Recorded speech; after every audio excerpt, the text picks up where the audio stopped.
Hello. Well, we're on to that next C, and it's confidence. And I'd like to share some thoughts on how confidence impacts you as a leader.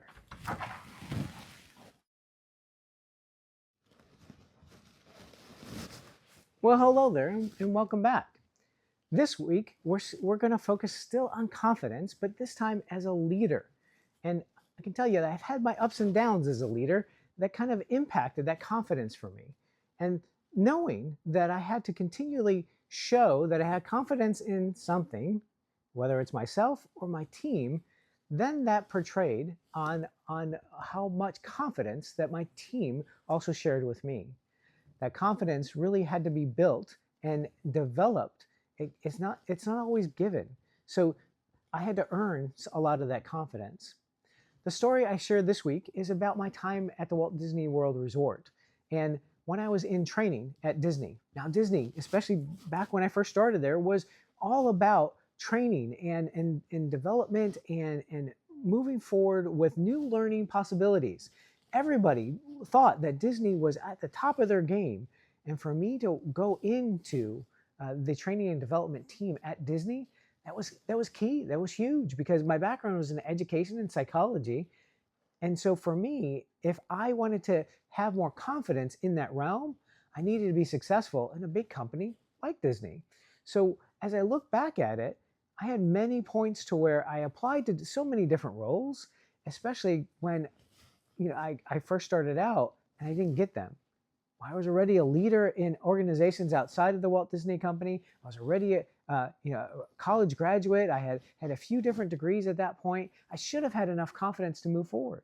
And yet every time I applied for one of those roles, that confidence would kind of get hit. And it would get hit with, well, somebody has more experience than you do in this. Somebody has been here for 10 years instead of your 2. That confidence really started to wear on me to where I really wasn't building it. And so I had to take a little different approach. I had to look at that momentum we talked about last week of where does it start? How can I grow it? Because it's not just that instant thing. It's that thing that I had to earn. So for me, I started out in costuming to where I developed that confidence in my ability to understand where the costumes were, but also the confidence that I had when my teams would start to trust me on different things. When I moved over to the Disney University, I had to get that confidence that I was doing the right thing. And we had so many different opportunities at Disney University that I had to pick and choose. And one of those choices was when I was offered a temporary assignment or a TA assignment to where I was a leader, but an informal leader. And a leader in a way to where we were developing self-development programs and leadership development programs, but it was only a temporary assignment. And that meant at some point I would have to go back to costuming, an area that I love because of the people, but it was challenging in that I wanted a career in education and I wanted a career in learning. And I can only do that by staying at the Disney University.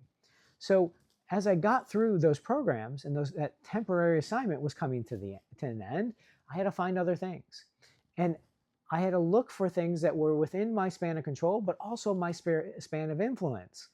One position opened up in a statistical associate role at the Disney University. It was the first they ever had there because most of the times it's how to develop training, how to deliver training, not necessarily how to measure training. You would think that a company that was known for the training and development world would also be known for how they measure it. We didn't really have it at that time. So I had to help tell some of the stories with data so that we can make a better case for whether we kept certain classes or we transitioned some classes to e-learning. As I thought about that role, it wasn't necessarily the role that I wanted, but it was the role that was open at the time that I knew I could perform well in. And so the boost of confidence that I got was from one of our leaders, Greg, at the time, where he said, I think you can do it. It's just really a matter if you want to, but you're also going to have to find this balance of other training, other storytelling outside of this role, because this role is very data driven. It's a very much a progression of where you can be, but it also may form you into a leader that you could be. And that was kind of insightful to me because I always thought that You go to work and you stay there for a while. My parents went to the same job for many years, and they had to deliver on the expectations of those jobs, but they didn't change really from what they were doing consistently. My dad may have worked at a few different places, but he was still a manager. And that manager piece transitioned from restaurant to tire shop to restaurant to other things. That was consistent. So if I had to make a change, now is the time, because I was in my early 20s and I had to really think about what would help drive change for me. I didn't know that change with looking at data and telling the story with statistics would help change my career. It would give me opportunities that I didn't think I had moving on. But it really helped me grow as an individual, because it was not something that everybody else could do. And so as we started to tell the story about how many classes we developed at Disney University, and how many classes we deployed at Disney University, and how many participants came through the doors at Disney University and our satellite sites, that helped provide perspective for me. It also helped me build my confidence to where I just wasn't sharing my story in my small team, but I was sharing it with the bigger Disney University mindset, but also the bigger Disney University concept across the organization. And that helped build my confidence to share it more. We had an initiative called training repositioning, to where what we saw was that training was being used outside of budgets. And so for me, again, that shift to understanding data was kind of key to say, how much are we spending here?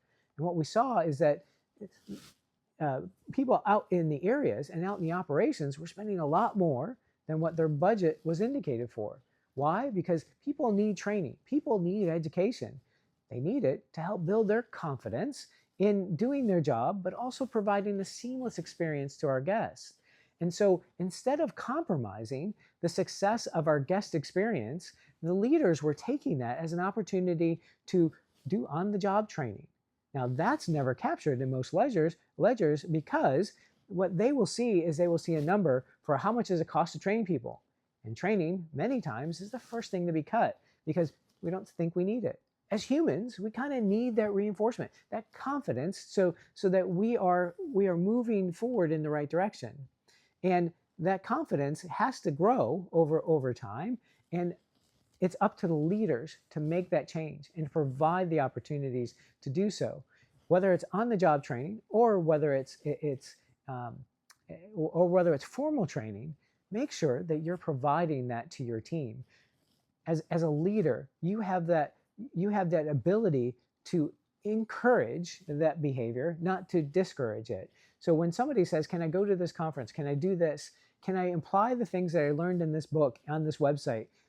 Find a way for them to do so, because that helps build their confidence. That gives them the momentum to do bigger and better things for your team and for the organization. So it's really what you decide to do with it as a leader.